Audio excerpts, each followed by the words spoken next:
یہ کیسے ثبوت چاہیے کہ وہ کہتا جی کہ میرے ہینڈلر نے یہ کام کیا، مجھے پتہ نہیں. آج ہی پی ٹی اے کو درخواست دیں، آج ہی اکاؤنٹ بند کرا دیتے ہیں وہ والا.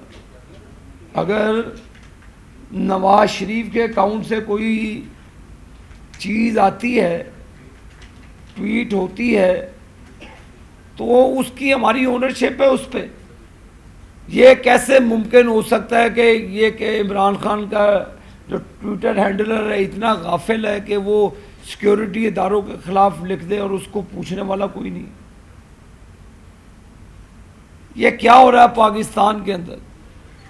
کیوں نہیں آپ عمران خان کی بیٹی جو ٹیریان، جس کے اوپر کیلیفورنیا کورٹ کا آرڈر موجود ہے، اور آپ یہاں پہ کہتے ہیں کہ ہم نے اس کے خلاف کیس نہیں سننا؟ یہ دورہ معیار انصاف نہیں چلتا. جواب تو آپ کو دینا پڑے گا. ایک طرف تو آپ نواز شریف کو بیٹے سے نہ تنخواہ لینے پر سزا دیتے ہیں. وہ کون سے قانون میں لکھا تھا جی؟ وہ کون سے قاعدے میں لکھا تھا جس میں آپ نے نواز شریف کو سسلین مافیا کا لکھا تھا کہیں؟ اور دوسری طرف آپ عمران خان کے لیے گیٹ نمبر 1 کھولتے ہو، کہتے ہیں good to see you sir. کیا یہ انصاف تھا؟ ایک طرف آپ ہمیں کہتے ہیں جی کہ یہ سسلین مافیا ہے، اور اسی گیٹ نمبر 1 سے عمران نیازی آتا ہے مرسیڈیز میں، اس کو کہتے ہیں گڈ ٹو سی یو. کیونکہ یہ دورہ معیار انصاف کا نہیں چلے گا یہاں پہ. 9 مئی کے واقعے سے یہ اس کو ڈسون کرتے ہیں. کیسے کر سکتے ہیں ڈس ایسوسیٹ اپنے آپ سے؟ 9 مئی کے واقعہ پر آپ مجرموں کو کہہ رہے ہیں کہ آپ کو کھلی چھوٹ ہے، آپ کو بیل دی جاتی ہے، اور اوپر سے 2 سال ہماری بیل کے کیس نہیں لگتے تھے. یہاں پہ تو تیاری بیٹھی ہوتی ہے کہ یہ کیس آئے تو 200 کیسز میں عمران نیازی کو ضمانت دی جائے. کیوں اتنا سپیڈی جسٹس پاکستان کے باقی عوام کے لیے کیوں نہیں؟ کیوں اتنے لاکھوں کیسز پینڈنگ پڑے ہیں عدالتوں میں؟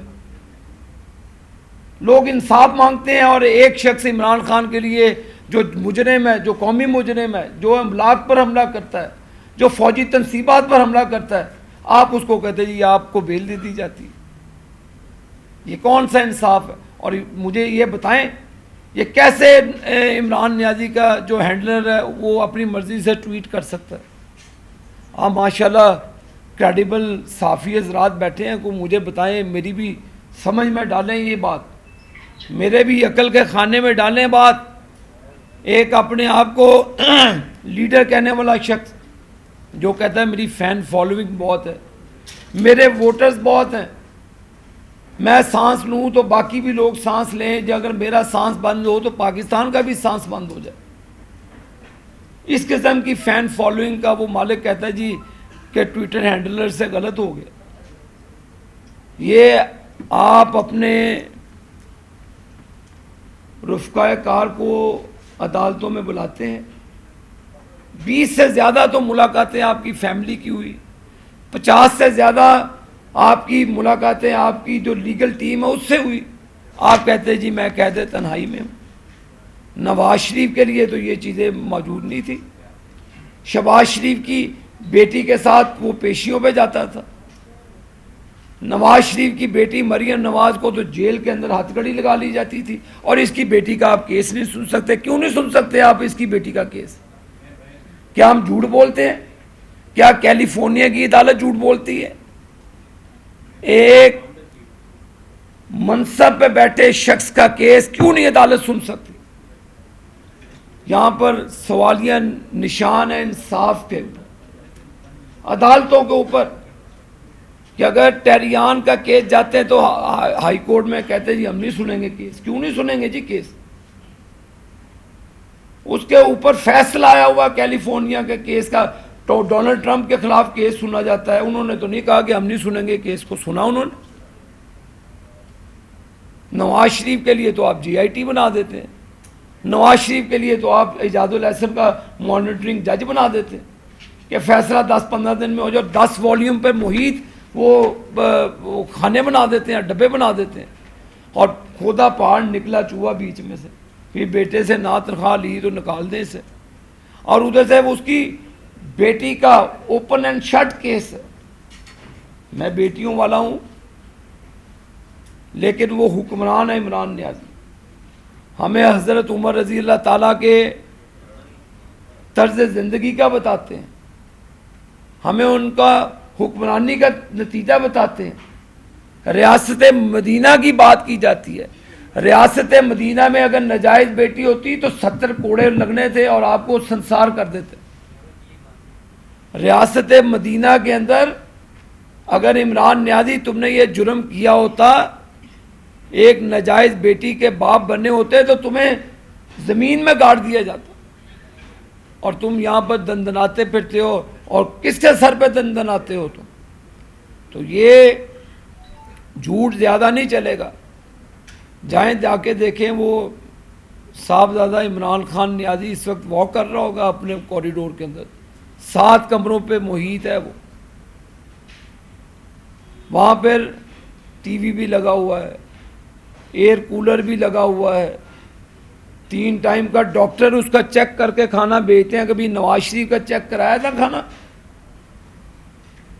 کون سی ایسی مقناطیس لگا ہوا ہے عمران نیازی کے خلاف, یہ باز ہی نہیں آتے.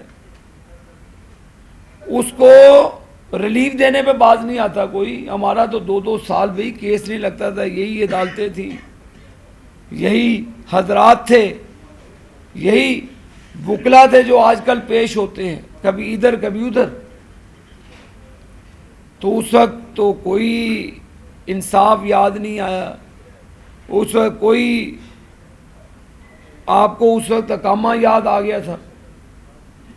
تو یہ مہدی حسن کے جو معاملات ہیں صحافی کا نام لے کر, اور کیسے ممکن ہو سکتا ہے ڈیوائس تک نہیں جا سکتی وہاں تک, لیکن وہ کہتے جی میری ٹیلی فون پہ بات ہوگی. اندازہ کریں یار صحافت کا گراف کدھر چلا گیا. اگر اس طرح کریڈیبلٹی گرے گی تو پھر معاملات کسی اور طرف جائیں گے. تو یہ نہیں ہو سکتا کہ 9 مئی کے ملزموں کو آپ چھوڑ دیں. یہ نہیں ہو سکتا پاکستان کا تباہ کرنے والے لوگوں کو آپ چھوڑ دیں, اور بیٹے کے تنخواہ نہ لینے والے کو آپ عمر بھر کے لیے کہیں جی کہ آپ سیاست سے فارغ ہیں, آپ کی فیملی فارغ ہے. تو اللہ تعالیٰ نے تو نواز شریف صاحب کو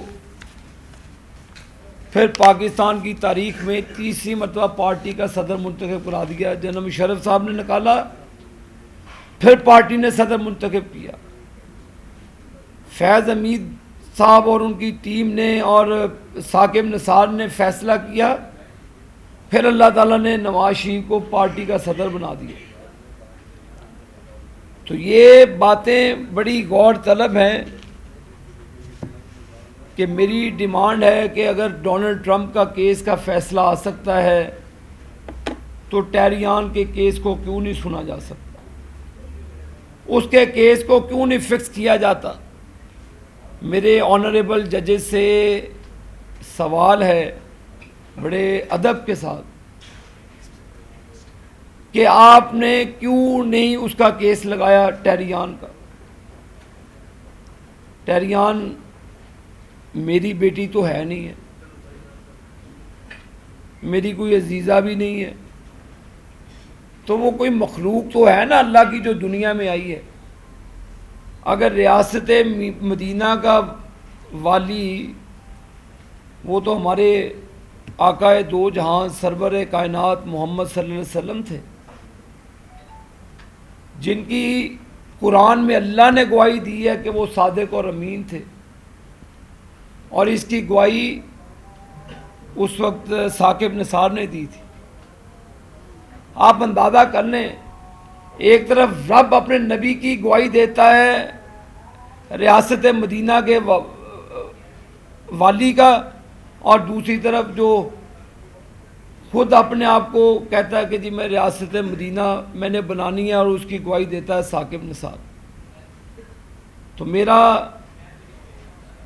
آپ کے توسط سے وہ معزز جج صاحبان سے بھی سوال ہے کہ ایک طرف آپ پہ نامہ رکھ لیں، دوسری طرف آپ سیتا وائٹ اور عمران نیازی کی بیٹی ٹیریان کا کیس رکھ لیں، ایک طرف آپ 9 مئی کا واقعہ رکھ لیں اور دوسری طرف جو اس نے ابھی غیر ملکی جریدے میں اپنی آرم فورسز کے خلاف بک بک کی ہے، جو بھی یہ کہتا ہے یہ میرے ٹویٹر ہینڈلر سے اس نے کیا، مجھے تو پتہ نہیں یہ کیسے ہو گیا بھائی، یہ نہیں ہوگا، اس پر ان کے اوپر پابندی بھی لگنی چاہیے۔ یہ نہیں ہو سکتا کہ پاکستان کو آپ بالکل ہر چیز سے فارغ کر دیں، آپ ایک بندے کے لیے قانون بدلیں، آپ ایک بندے کے لیے معافی نامے جاری کر دیں، آپ ایک بندے کے لیے 200 بیلوں کا مچلکے بنا کر دے دیں، آپ ایک بندے کے لیے سارا کچھ ہی بدل دیں اور دوسروں کے لیے آپ قانون کا کوئی بیڑا غرق کر دیں، یہ نہیں ہوگا۔ تالی اس طرح بجتی ہے، اس طرح تو آپ تالی نہیں بجا سکتے، اس کا مطلب کچھ اور ہوتا ہے، وہ آپ کو بھی پتہ ہے، مجھے بھی پتہ۔ تو لہذا یہ نہیں ہوگا۔ اب میں سمجھتا ہوں کہ وقت آ گیا ہے کہ عمران خان کو اس کی منطقی انجام تک پہنچایا جائے۔ بہت مذاق ہو گیا پاکستان کے ساتھ بھی اور پاکستان کے قوانین کے ساتھ بھی۔ اب انشاءاللہ تعالی وقت آ گیا ہے کہ عمران نیازی اپنی منطقی انجام کو پہنچے گا، 9 مئی والے اپنے منطقی انجام کو پہنچیں گے، اور یہ جو بھی ٹویٹر کے ذریعے مس ہینڈلر کا جو کیس ہے یہ بھی اپنے منطقی انجام کو پہنچے گا۔ یہ اپنی طرف سے ایک شرلی چھوڑتے ہیں، وہ کامیاب ہو جائے تو شامیانے بجاتے ہیں، اگر وہ ان کے خلاف چلے جائے تو وہ اس سے اپنے آپ سے لا تلقی کا اظہار کرتے ہیں۔ یہ اب نہیں ہوگا، قوم اتنی بے وقوف نہیں ہے۔ الحمدللہ شہباز شریف کی قیادت میں اور پنجاب میں مریم نواز شریف صاحبہ کی قیادت میں مہنگائی کا گراف نیچے گیا ہے۔ اب ان فضولیات پر قوم توجہ نہیں دیتی اور نہ تمہاری فضولیات پر کوئی توجہ دے گا۔ اب انشاءاللہ تمہیں سزائیں بھی ہوں گی، اور جو تمہارے سہولت کاری ہوتی ہے چاہے وہ کسی بھی جگہ سے ہو، تو سہولت کاری کا راستہ بھی بند ہونا چاہیے تاکہ پاکستان میں انتشار کا خاتمہ ہو اور پاکستان اپنے صحیح ٹریک کے اوپر چلے۔ شکریہ۔